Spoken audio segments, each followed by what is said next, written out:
You're watching Inside Automotive with Jim Fitzpatrick.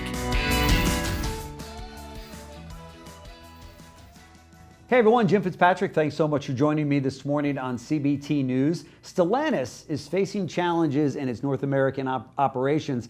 In fact, Stellantis posted a 21% drop in second quarter in U.S. sales. Joining us now is Dave Kelleher, who is the president of David Auto Group, to give us an update on the state of the brand and from his perspective, what he's seen in his market and what he's hearing from dealers around the country. A longtime dealer. And Dave, thanks so much for joining us on the show. Jimmy, it's great to be here as always. I really appreciate these interviews. Sure. And we have an important topic to discuss today. Oh, there's no question about it. I talk to dealers, as you know, all day, all over the country, and the Stellantis dealers are hurting. They're concerned. The value of their dealerships are dropping. It's hard to even hold on to good key people that are leaving their organizations. I mean, the franchise, the brand is in trouble. From your perspective as a dealer, how have these challenges impacted your operations and demand that you see out there from the customers?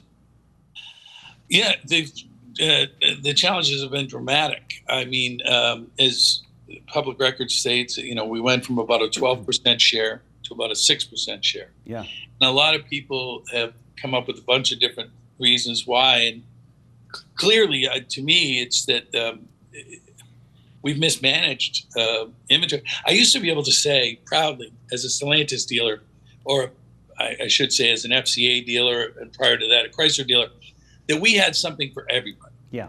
We had a small sedan, we had a large sedan, we had a premium sedan, we had work trucks, we had commercial vans, we had everything. The Jeep lineup, of course, is extraordinary. Yeah. Sure. I can't say that anymore. Yeah. And really, I've never seen in my 30 years in this business and 19 years as a dealer, I've never seen a sunset of vehicle without an immediate replacement. And you look at Jeep Cherokee, for example.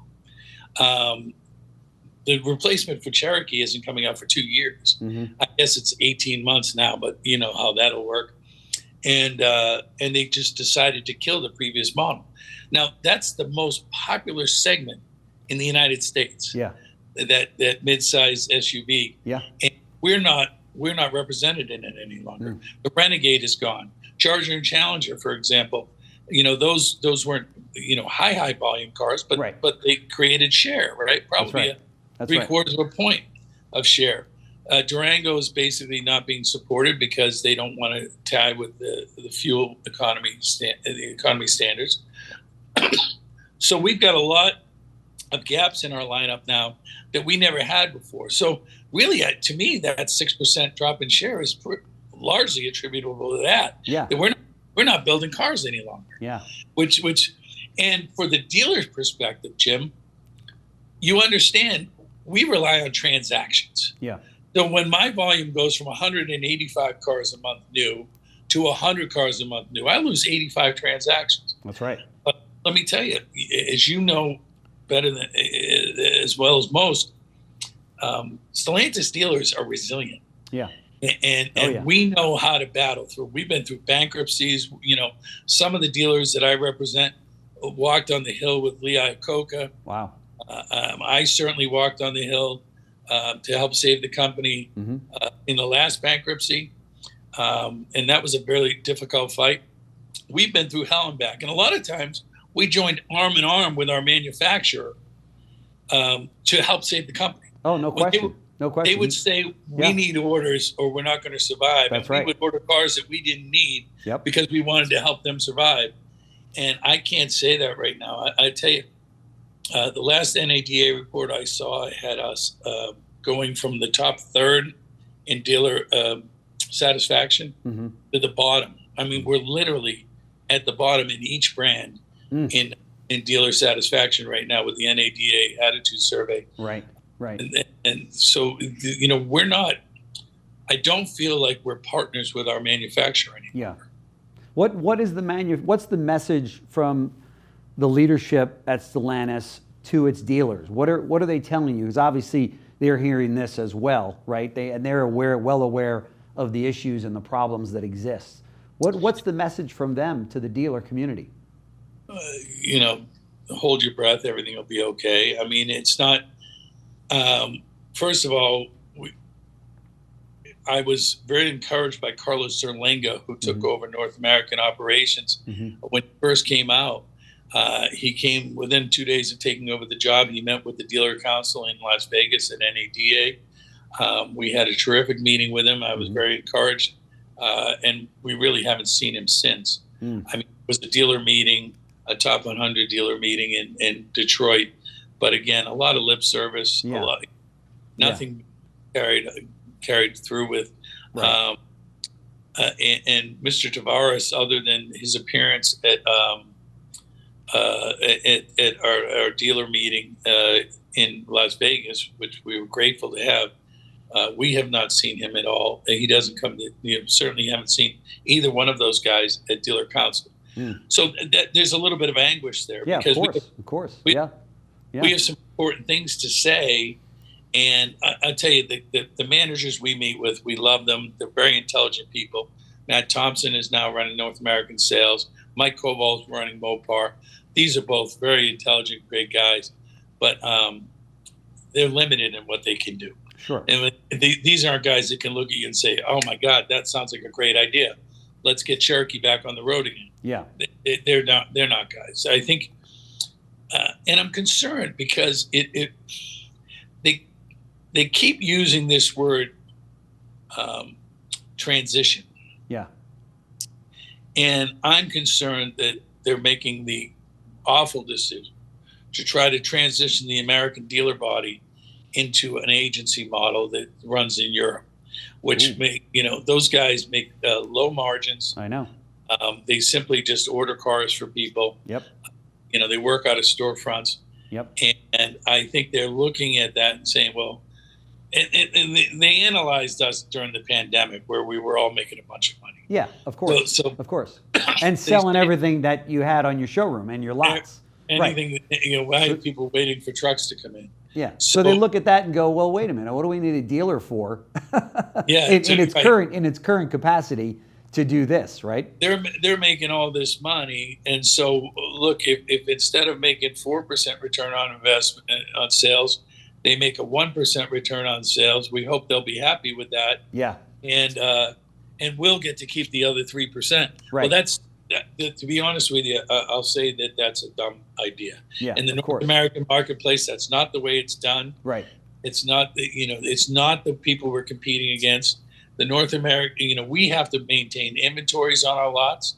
We have to be in the community. We have to get the goodwill in the community and retain those customers.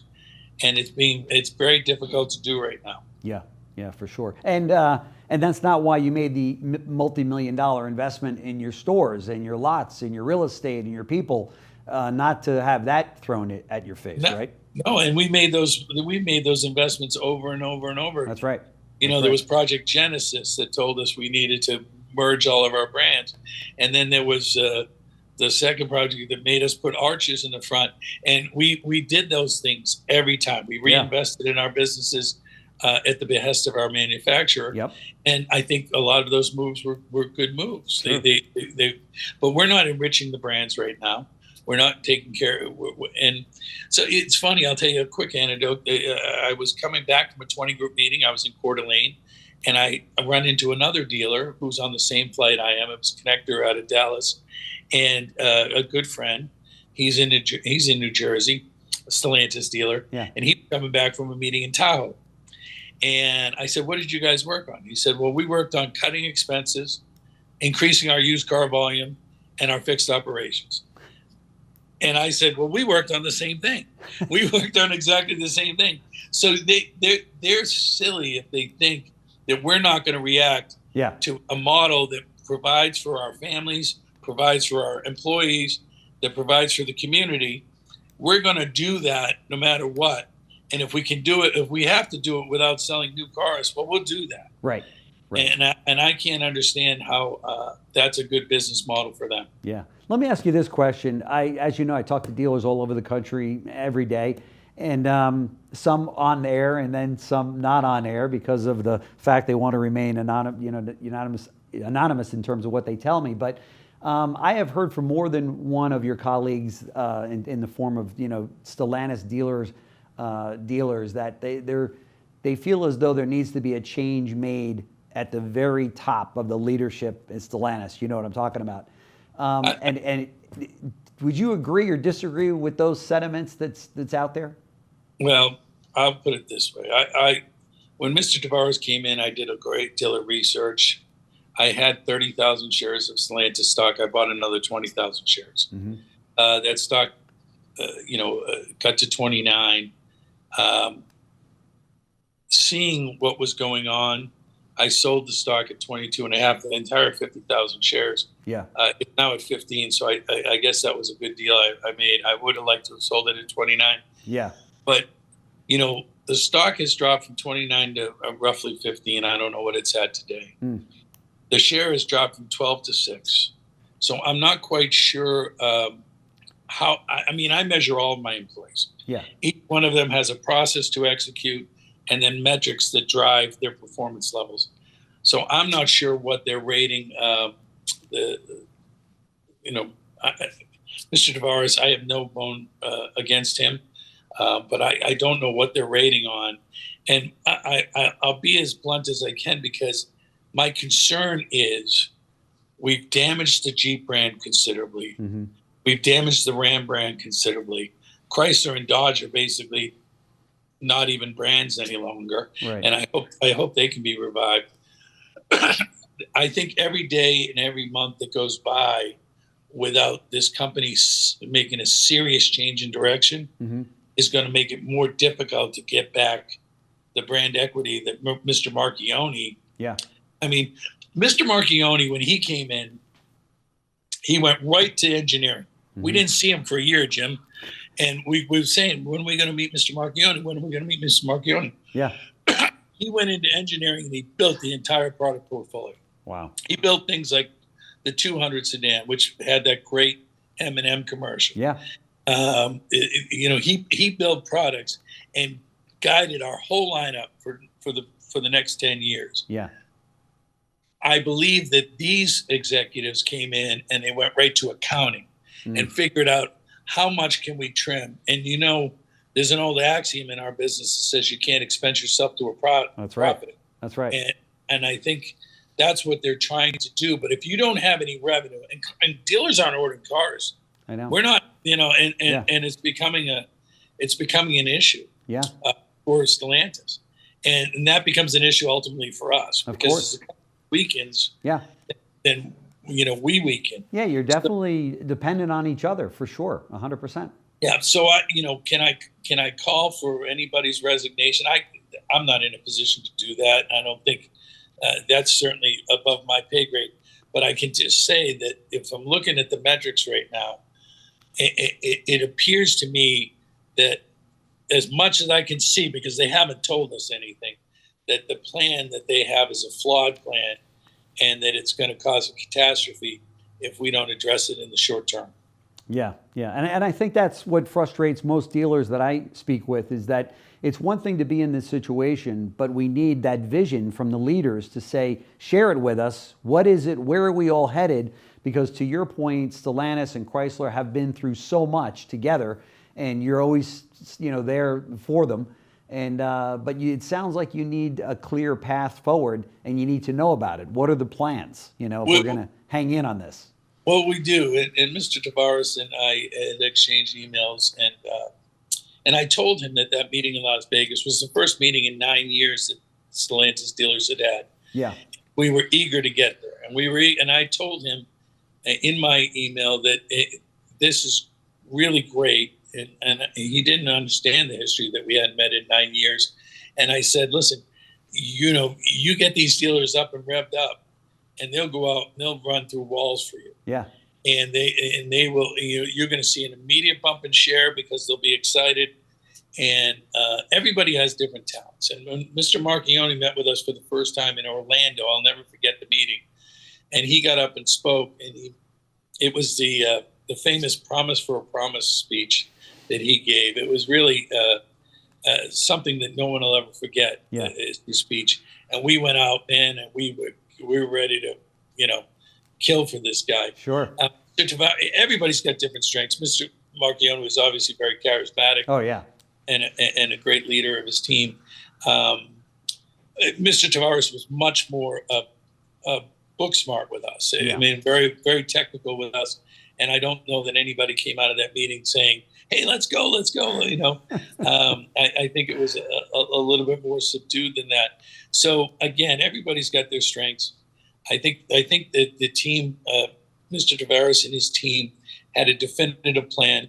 But the other thing is, I'm close, being on the council for 19 years, and having been chair two times. I got close with a lot of key executives. Yeah. And we lost a lot of people that know how to sell cars in North America. I mean, Tim Kniskis, Jimmy Morrison, and you could go on, Jason Stoycevich. Yeah. I mean, these are very, very talented guys. And that's not a shot at the guys that are in the jobs now. They're very, very intelligent guys. Sure. But I do not understand the strategy of allowing super talented people. Tim Kniskis was found by Mr. Marchione. The first time Mr. Marchione sat in a meeting with him, he said, that kid's going to go places, and elevated him right up. He took over Dodge brand, made a brand that we're selling 30-year-old cars, and he made that brand relevant. What you're describing is probably also, if I've spent some time in corporate America, is the very thing that got him out the door. Yeah, So it's very unfortunate.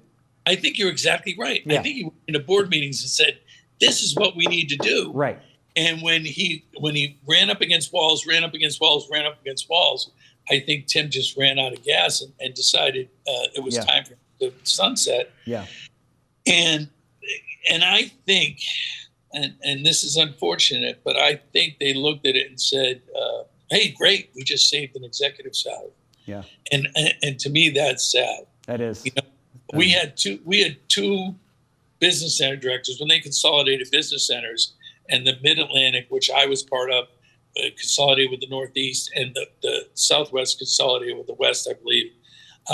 We had two guys that combined had over 50 years of experience with Stellantis in this company. Wow. And they let them go. Just let them go. Wow. I don't understand that. Yeah. I mean, I think Marchione understood that your talented people are your ultimate resource. Yeah. And they're to be cherished. Hey, he could slap them around better than anybody. Yeah. He could run you down in a board meeting. He was legendary for that. But then afterwards, he'd pat you on the ass, pick you up, and say, "I have faith in you." Yeah.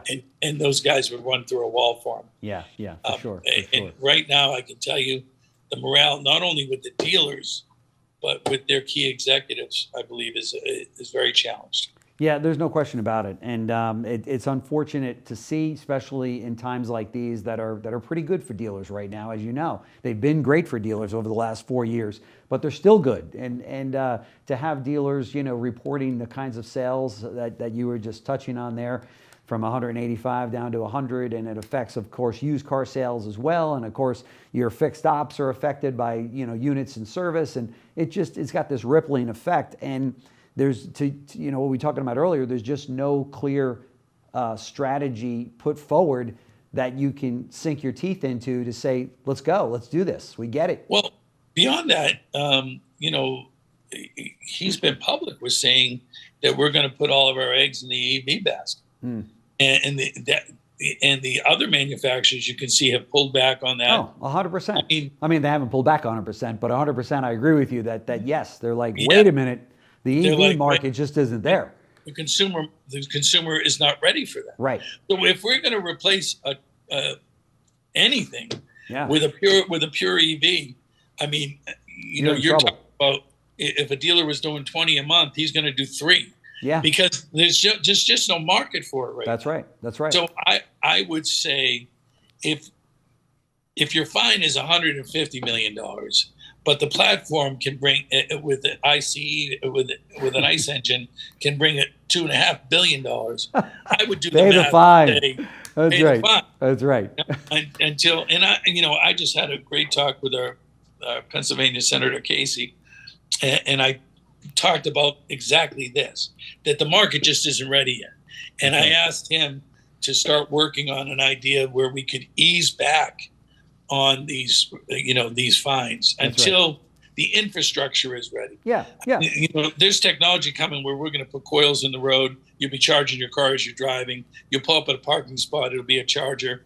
You'll get a meter on your car. Totally different set of circumstances than currently. When we get that, right, I think people can evolve into electric. But right now, I went by down the shore a couple weeks ago. I went by, there were 10 charging stations. All of them were full with Teslas. Yeah.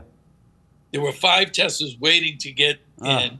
Everybody's sitting around for 2 hours on their phone. And everyone sees that. You passed by, everyone else saw that as well and went, no, I'm not signing up for that deal. No, and the American market is just not ready for that.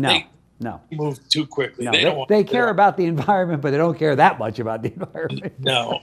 I think, look, I'm probably the most liberal car dealer in America. Yeah. And I think electric is going to be our future. Yeah. I really do. Yeah, but a lot of people agree with you.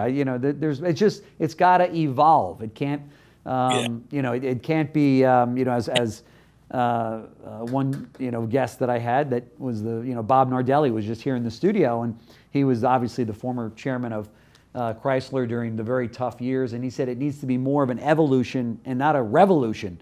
It's got to take its time. So I knew Bob pretty well when he was here. So he's an intelligent gentleman. He is.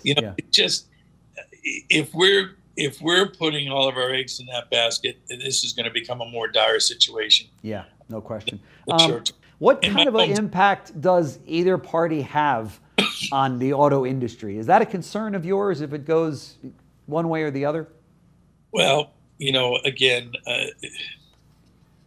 hopefully common sense will prevail. I mean, it's obvious, I think, that Mr. Trump has stated aloud that he wants to take back those sanctions and really relieve them. So if Mr. Trump gets in office, I guess I'll be happy about that. Yeah. Again, it was amazing to me when I was speaking to the senator the other day. A lot of times these guys don't actually understand what's going on in the street. No, I know. And I think I'm going to talk to Mike Stanton and ask that the NADA gets more involved with educating our legislators on exactly what's going on out there. Yeah. And that we could be creating a calamity economically if we push this too hard. Yeah. I mean, there's no reason why manufacturers should be paying that type of fine. No. And having that type of deterrent. No. We should be working together with the government to affect these things in a normalized fashion. I mean, hybrid is terrific. I mean, at one point in the state of Pennsylvania, because we're a CARB state, we weren't getting any ICE Wranglers, any ICE short Grand Cherokees. Wow. We weren't getting any. And we could convert our customers to that. Yeah. I mean, in large part because I'm a 60% leasing dealership. So, okay. When you put the $7,500 credit in there, it really drew the price down, and customers were okay with it. Sure. But when you explain to customers the benefit of a hybrid, they could get it. And they say, look, if you don't want to plug it in, don't plug it in. You can run on gas. I don't know why you wouldn't, because it goes from 22 miles a gallon to 50 miles a gallon. Right. So it would make sense. But if you don't want to plug it in every night, no problem. Right. But you'll still be able to get from here to Pittsburgh with only one fuel stop. Yep. Instead of here to Pittsburgh with having to pull off the road and charging your car for 2 hours. If you can get a charger. If you can find one. That's right. In the middle of the state. That's right. Because, Pennsylvania's Philadelphia, Pittsburgh, and Oklahoma in between. That's right. And you're not going to see a lot of charging stations out there. Yeah. There's no question about it. Dave Kelleher, president of David Auto Group and board member for the Stellantis National Dealer Council, past president as well. Thank you so much for joining us on the show. I think your insights are invaluable to many of the dealers that are watching, both that are Stellantis dealers as well as all of the other dealers that are watching this and focused on it. And you have just Stellantis, right? You don't have other franchises. So this is just all I got. So that's why I'm speaking so candid. That's because right. I have such significant concern for our company right now, and such a passion for it. I mean, I grew up, this is all I ever did. And it wasn't my dad's place. Yeah. I started as a product consultant and worked my way all up to being a dealer. Yeah. So, I started. Yeah, you don't want to come this far just to come this far. Yeah, no, it doesn't. But I'll say that, as long as we still have franchises, our dealers will manage them correctly, and they'll make a profit for themselves. And I hope we can do it with our partners, manufacturing partners. But if we can't, we'll do it anyway. That's right. That's right. Steelers or Pittsburgh? Pittsburgh or Eagles?